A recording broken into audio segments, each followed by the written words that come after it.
അസ്സലാമു അലൈക്കും. റമളാനിൽ പ്രാർത്ഥനയ്ക്ക് ഉത്തരം കിട്ടുന്ന പ്രധാനപ്പെട്ട 2 സമയം, അത് നമ്മൾക്ക് മുതലെടുക്കാനുള്ള നല്ല അവസരമാണ് നമ്മുടെ മുമ്പിലുള്ളത്.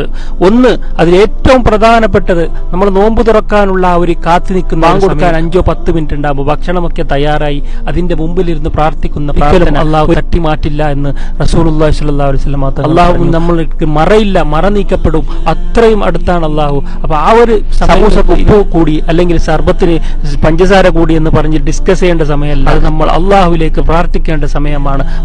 മരണപ്പെട്ടിട്ടുണ്ടെങ്കിൽ അവർക്ക് വേണ്ടി, അതുപോലെ ആഫിയത്തിന് വേണ്ടിയിട്ട്, ഈമാൻ കിട്ടി മരിക്കാൻ വേണ്ടിയിട്ട്, അങ്ങനെ നല്ല നല്ല കാര്യങ്ങൾക്ക് വേണ്ടി ദുആ ചെയ്യണം. പൊറുക്കലിനെ തേടുക അള്ളാഹു. അപ്പോൾ ജോലി ഇല്ലാത്തവർ ജോലിക്ക് വേണ്ടി ദുആ ചെയ്യുക, സമ്പത്തിന് വേണ്ടി ദുആ ചെയ്യുക, അങ്ങനെ നല്ല നല്ല കാര്യങ്ങൾക്ക് വേണ്ടി ദുആ ചെയ്യണം. പ്രധാനമായും നമ്മളെ മരണപ്പെട്ടു പോയ വാപ്പ ഉമ്മമാർക്ക് വേണ്ടി ദുആ ചെയ്യാൻ മറക്കാൻ പാടില്ല ആ സമയത്ത്.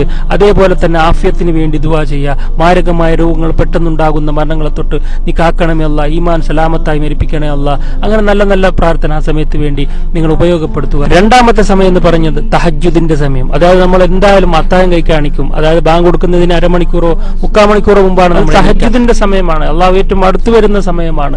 ആ സമയത്ത് നിങ്ങൾ അത്താഴം കഴിക്കുന്നതിന് മുമ്പ് 2 റക്അത്ത് അല്ലെങ്കിൽ 4 റക്അത്ത് നിങ്ങൾ തഹജ്ജുദ് നിസ്കരിച്ച് അള്ളാഹുവിനോട് തേടുക. അള്ളാഹു ഏറ്റവും അടുത്ത് വരുന്ന സമയമാണ്. അങ്ങനെ ഇരുന്ന് ഇസ്തിഗ്ഫാറൊക്കെ ചെല്ലുക. ആദ്യം നമ്മൾ ദുആ ചെയ്യുമ്പോൾ അൽഹംദുലില്ലാഹി റബ്ബിൽ ആലമീൻ അല്ലാഹുമ്മ സല്ലി അലാ സയ്യിദിനാ മുഹമ്മദ് എന്ന് പറഞ്ഞായിരിക്കണം നമ്മൾ ദുആ ചെയ്യേണ്ടത്. ഏത് ദുആ ആയാലും റസൂലുള്ളാഹിന്റെ മേൽ സ്വലാത്തും ചൊല്ലണം, അതുപോലെ അൽഹംദും പറയണം. ഇത് ചൊല്ലിയിട്ട് മലയാളത്തിൽ നിങ്ങളുടെ കാര്യം അള്ളാഹുവിനോട് പറയാ, എന്തുണ്ടെങ്കിലും അള്ളാഹുവിനോട് പറയാ, നരക കാവൽ അള്ളാഹുവിനോട് പറയാ. ഇൻഷാ അല്ലാഹ് ഈ 2 സമയങ്ങൾ നമ്മൾ ഉപയോഗപ്പെടുത്തണം.